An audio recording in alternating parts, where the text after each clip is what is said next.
Hello and welcome to the future of classical music. I'm David Taylor and this is my show about big ideas and the people behind them. Today's episode is a little bit different. This is an impromptu, in-person interview with pianist Denis Kozhukhin that we managed to squeeze in at the InClassica festival in Dubai. Denis is a former first prize winner of the Queen Elizabeth competition and third prize winner of the Leeds International Piano competition. Now, being impromptu meant I wasn't quite sure where this interview would go and, if I'm being honest, what to expect. However, it ended up being a lot of fun. And by the end of the conversation, it was quite philosophical, with Denis talking about his hopes for humanity and how music plays a part in it. We also talked about the role of competitions and advice for musicians in making the most of them, even if they don't win, connecting with audiences, and the challenge of being able to appreciate art when it is instantly accessible. I hope you enjoy this one. Let's jump in.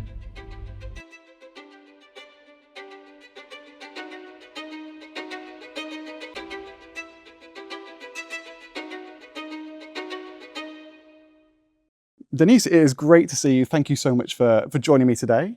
We are here at the InClassica festival in Dubai. It's your second time here. How do you find returning to festivals and series? Do you still feel a sense of connection, or is it sort of like picking up a new relationship whenever you come back? I'd say it's both. Of course, coming back to a place where you already performed is different from going somewhere for the first place, obviously, but nevertheless, every time is different. Public is different, you meet new people, you play other things, you feel different. So even if I would play the same thing now 3 times or 3 weeks in a row, I don't know, every time would be different. So InClassica is a great festival which is growing and growing and growing, which is doing something very important for the understanding of what we call classical music in this country, and I think they're doing a great job. And I can see that the amount of public is increasing with the years, because I've been to Dubai before also, not only for this festival. The quality of the public, the interest, and if I can contribute myself a little bit, I'm always happy. Fantastic, and it's great you say about this being a developing area and things are growing. The modern world is changing a lot in the music industry, and particularly for musicians. You've just flown in from China, are playing and then flying off again. How do you see the role as a soloist changing in this modern world?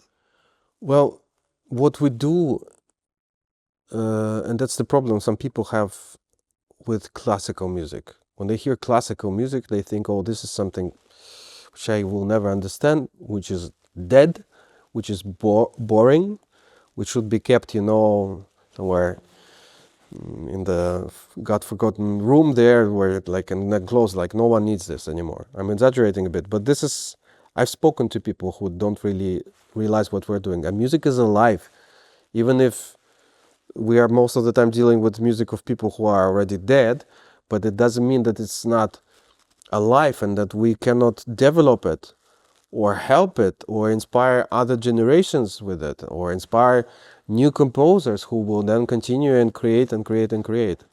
Arts is like science. Scientists, they base themselves on things which were discovered sometimes millenniums ago, and they still take that when they study and it influences them, and then they all of a sudden discover something new. Of course, it's a bit different, but after all, we're dealing with the same thing, which is trying to understand the nature of this universe and ourselves as humans. So, yeah, we are, I think, we're doing something very important. Plus, music is something which sounds like Nokia, but connects people. But it is true. This isn't sponsored by Nokia, by the way. Can I be sponsored by Nokia? Oh, if only, that'd be a dream, wouldn't it? Okay. No, I don't think I've ever had a Nokia in my life, actually. And so music often helps to kind of erase some boundaries and some barriers which are created, unfortunately, by political problems, race problems, or even religious things. Doesn't mean that they are always problems, but sometimes music helps, because I remember cases of going to festivals and being there with people, other young people, and maybe at that particular moment, some of the countries, or my country, or their countries, or just among themselves, were in big trouble. Things happen, unfortunately, and but still, everyone was kind of connected by music, and all the nation, language, culture differences were kind of, if not forgotten, but then put aside for a greater good, I would say. So music is a powerful tool if you lose it, if you lose it, if you use it in a proper way. Well, a wonderful, wonderful start. I think it's such a really positive view, and I think it's so impactful as well to see. Sorry, my brain is failing. I'm still in China. I'm totally in awe of the fact that you can still function. I took like 2 days off the plane here to finally start like feeling good and being normal. So huge credit. I need to get some tips and advice from you. Okay.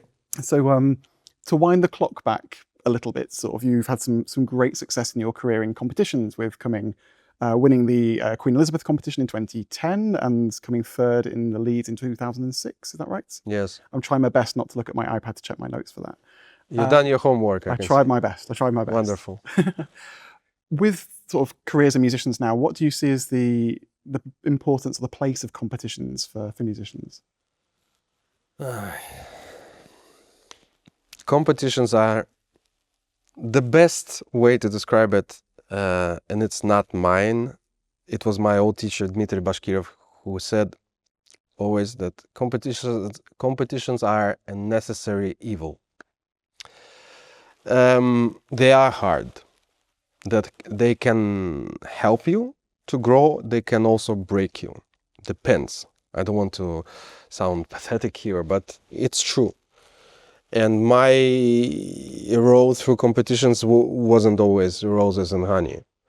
And there were disappointments. I'm not ashamed to say that. And I think it's important, because if you're only, there are some people who are always winning or that have a very straight path as an artist, but usually, at least this is how it seems. And if you really dig inside and you know a person better, you can see that way up there and to the skies and to the stars, it's not really that straight, and it goes like this. And very often you have to go down, then to climb up, like in any other thing in life. So, well, Leeds was my first big competition, which I won, which makes it very special and funny a lot for me, because I was third, and the first prize was given to someone who became now one of my closest colleagues, whom I adore, is Sang Kim.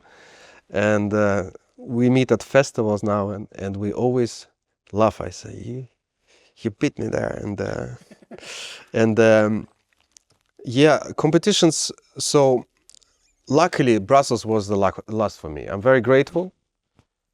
It's quite symbolic, actually. Now in May is the next piano edition, and for the first time in my life, I will be on the jury. So I'll be on the other side of the barricades. And so yes, and it can help you to become stronger if you know what you're trying to get from it. Obviously, everyone wants to win, although if you take all the history of all big competitions, I always advise this to students and young people who just think, oh, we need to win a prize to be someone in life. No, I say, look, open that, even Queen Elizabeth, and go back and look who was in the finals and who didn't get any prize. And you'll be like, really? These guys who are now idols, superstars, yeah. Michelangelo was 7th in Queen Elizabeth. Do we care? No. You have perfectly set up my next question. So I was going to go on and say that with, say, for example, the Leeds, as well as yourself coming third, there's the huge amount of fantastic pianists who come out from not winning, like Mitsuko Uchida, Andras Schiff, Lars Vogt, Peter Donahue, Kathy Stott.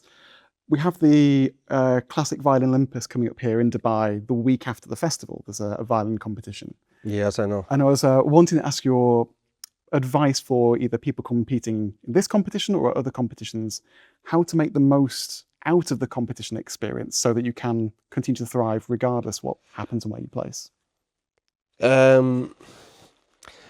A competition is a lot of people say that it's a lottery. I believe so as well. Not only because people think, it's a lottery, because of course it depends on the mood of the jury members and if they have someone they want to protect or stuff like this. Also happens. Let's not close our eyes and let's not be naive. I mean, it happens and there are stories and stuff like this. But also it's a lottery for you because you never know. You just have one shot, you know. Every concert, of course, is important. Every time I go on stage, it can either work or not work at all. And then if you try to analyze it, I asked my teacher, who has been performing for over 60 years, did he have a recipe of a perfect concert with a perfect day, perfect maybe menu, perfect siesta amount and all that? No, it doesn't exist. Yeah. Every day is different. And the problem with competitions is that we really have only that one shot. And also very often we have to perform, especially when it comes to first round, something technically extremely demanding where there's not that much music or seems to be less. So you have 10, 15 minutes and you are among other 90 people or 100 or 150 or 200. And you have to somehow make a difference and stick out in a way. My best advice I can give, is this is what I tried when I did competitions, is still not trying to prove anything to anyone. Just be yourself. It is extremely difficult because no concert, no matter how difficult it is, heavy, and still, you know, you're playing for an audience. Of course, there might be a bad review afterwards. Someone of your colleagues is sitting there, which drives us always crazy. But still, you know that on how you play and on how these people with the numbers that they write as you score, depends whether you continue or not, and which is the price you're going to get. So it's many combinations, and I don't know. So just do your best and hope for the best. What else can I say? No, it's fantastic advice. And the most important, even if you don't succeed, and today really with all we see that winning a big competition is not anymore a must.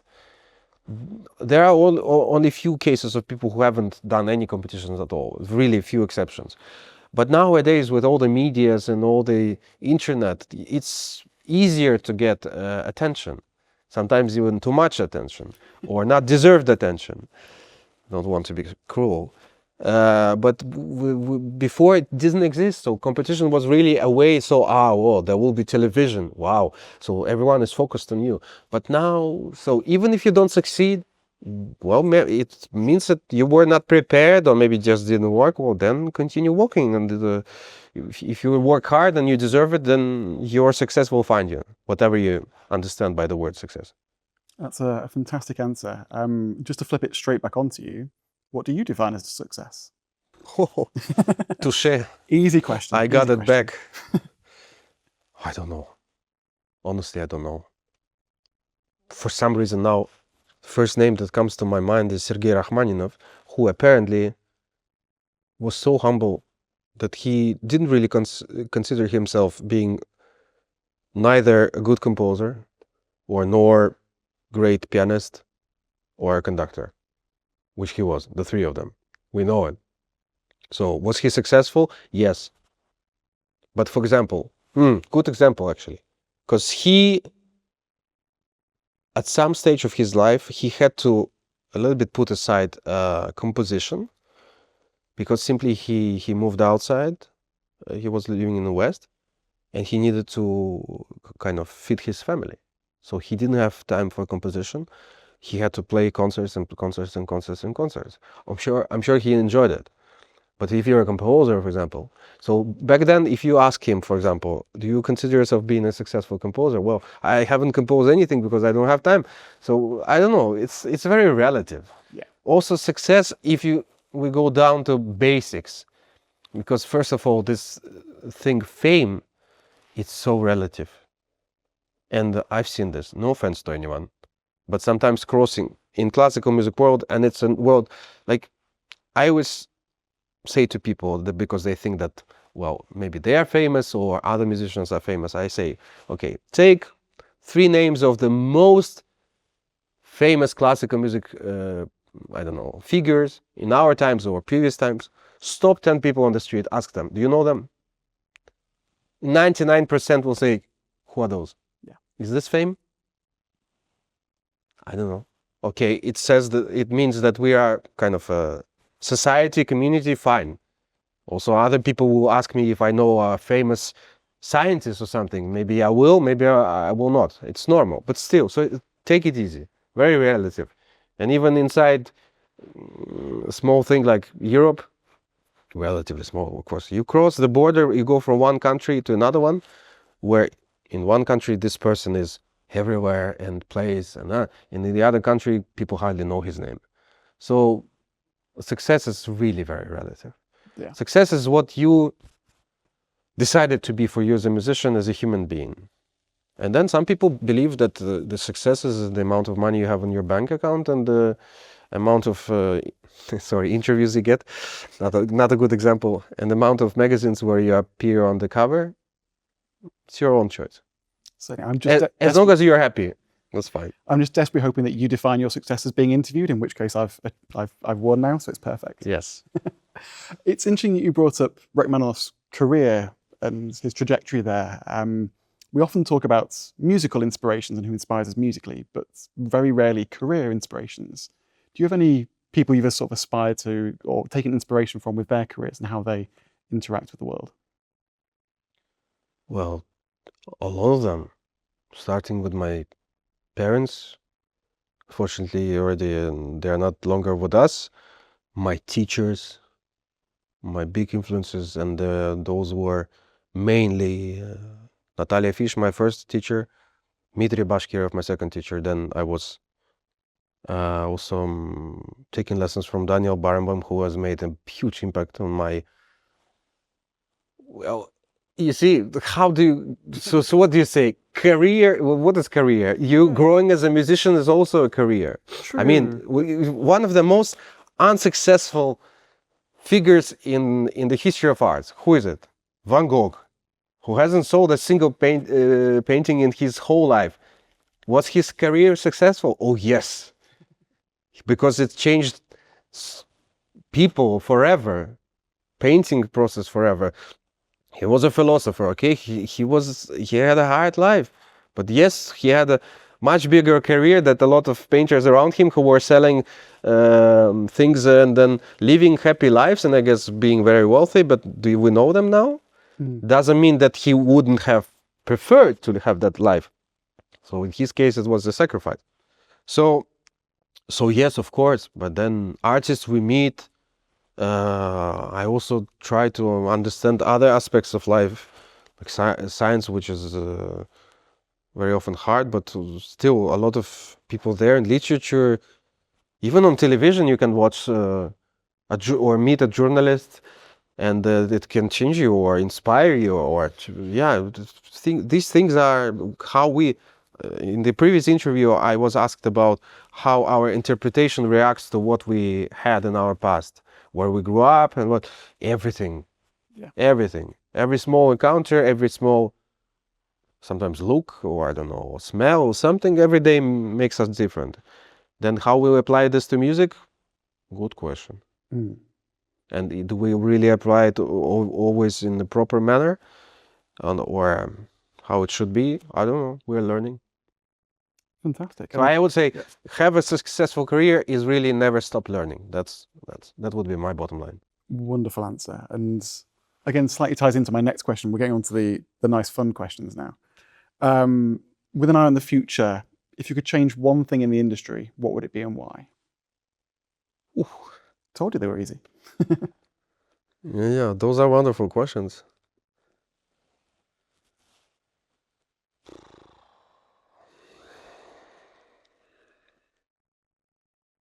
You got me there. It's not very it's not often happening to me when I hear a question to which I don't have an answer. I would have to think, but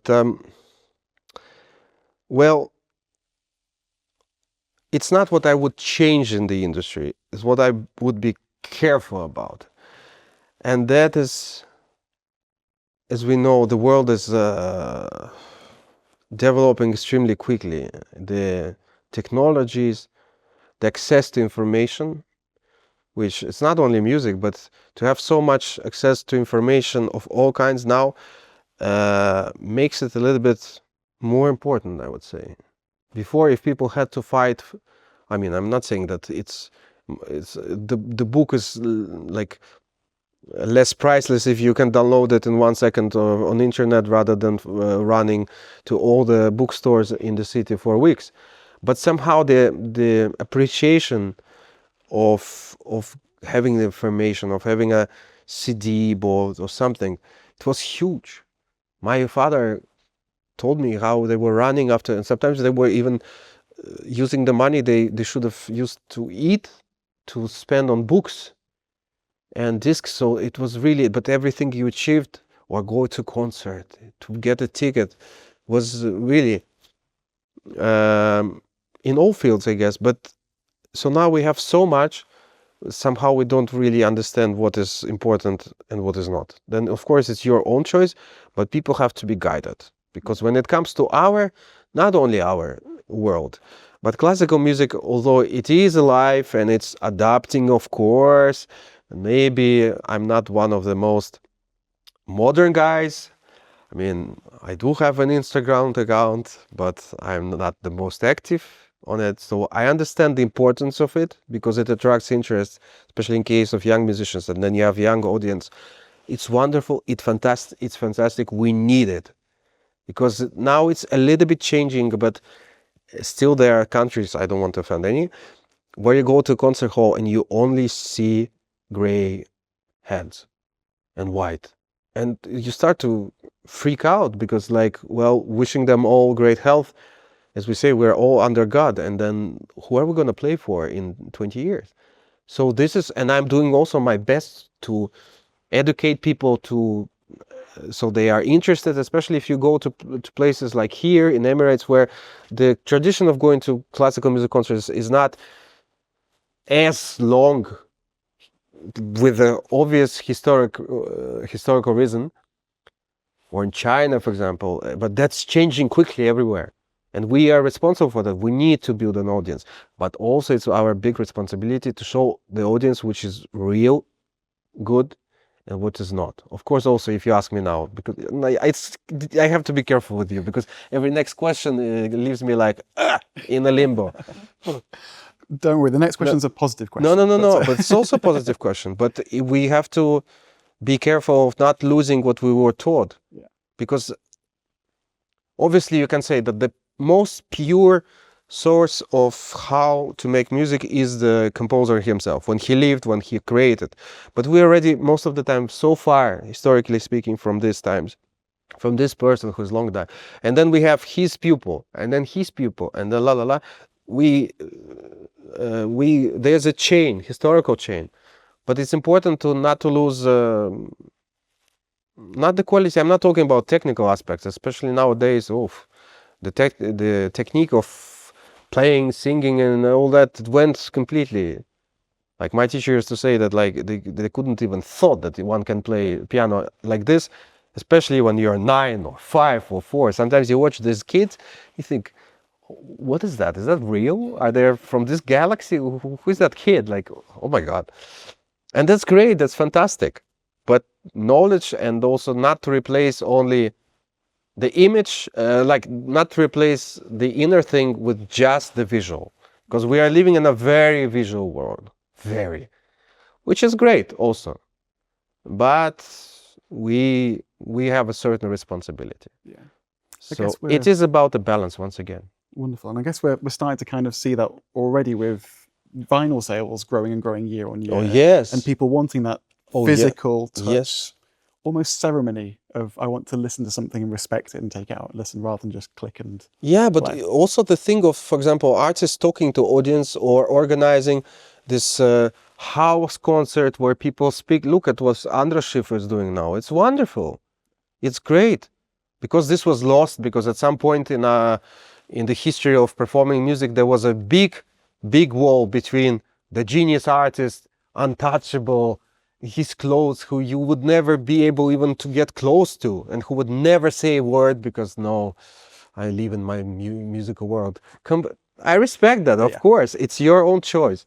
But these things are coming back somehow, and it's good. Because we are part of the world we live in, no matter if we deal with things which are a little bit antique sometimes, but we want them to exist for a long time, even when we will colonize Mars or a solar system and then go to other galaxies, I hope. And then, but still, I hope the thing which was sent, the message to the other civilizations decades ago, it plays classical music. You can hear sounds of Bach, I think, and Mozart and stuff like this. Coincidence? No. So that means that even scientists and whoever sent the thing to the space, and which is traveling still, and it's very far already, it's still, they consider this to be of the most important heritage. So just let's take care of it.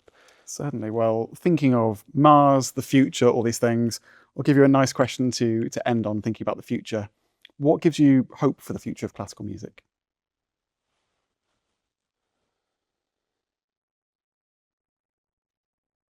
Well, I would say I wouldn't separate, especially nowadays, unfortunately, I wouldn't separate this question from what gives me hope about the humanity in first place.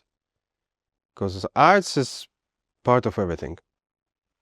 It's a vision, it's a way to see the universe, it's a way to feel the universe, it's a way to see and feel the humans around. So it's not like just something, nice that you take out of a box. It's part of our civilization. And as any civilization, I guess we have our ups and downs. And we're doing quite well and doing badly very often. But still, there's, I guess, a percentage of people who have been so meaningful to the world in the history. Prophets, even politicians, I don't know, artists, doctors, scientists, those made a difference. In no matter how dark were the times, they somehow, just with their one life existence, made a huge difference. That's why science will never die. I don't believe in it. This is why music will never die. Because people need it. We need it because this is our progress also. Progress is not about only making smaller phones every day with then 15, 20 cameras on them, and then this is not about that. Of course, I mean, it's extraordinary. I love astronomy and everything connected to the cosmos. The precision with which we can now look into the space, it's amazing. And some people might have the right and rightful question, okay, but that's science, that's discovering. So what are we discovering from playing the same piece by Bach for the 1 billionth time? Well, I believe that a way to be and to go to the future, the only way is to also to stick to the best in our past, because otherwise we are lost. We don't know where our roots are. The new things on the tree, they don't grow just on there, they grow on the old roots. So I think that applies also to classical music.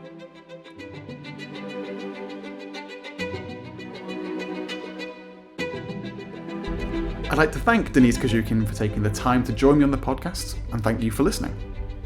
If you'd like to let me know what you think of the podcast, if you have any requests for topics, or in fact, anything else, you can email david@david-taylor.org, or reach out on LinkedIn, Instagram, Threads, or Blue Sky. You can find links to all of these at david-taylor.org. If you like the podcast, please share it with your friends and subscribe wherever you get your podcasts. I'll see you next time.